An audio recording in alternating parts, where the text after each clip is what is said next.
நமக்கு role model, நமக்கு முன்னுதாரணம் அல்லாஹ்வுடைய தூதர் ஸல்லல்லாஹு அலைஹி வஸல்லம் தான். லக்கத் கான லக்கும் ஃபீ ரசூலில்லாஹி உஸ்வத்துன் ஹஸனா.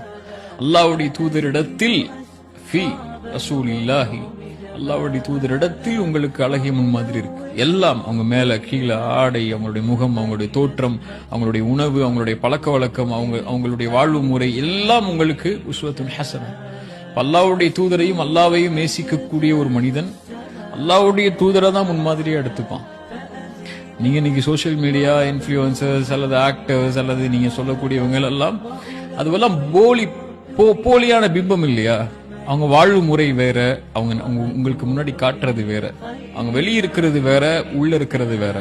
ஆனா வெளியையும் உள்ளேயும் இந்த உலகத்தில் இருக்கக்கூடிய ஒட்டுமொத்த சமூகத்தையும் 23 வருடத்துடைய ஒரு மனிதருடைய வாழ்க்கை, ஒட்டுமொத்த உலகத்துடைய மனிதத்துடைய பெரும்பான்மை சமூகத்தை அந்த மனிதரை நேசிக்கிற அளவுக்கு ஆக்குதுன்னா, அப்ப அந்த மனிதருடைய வாழ்க்கையை தவிர யாருடைய வாழ்க்கை முன்னுதாரணமா இருக்க முடியும்?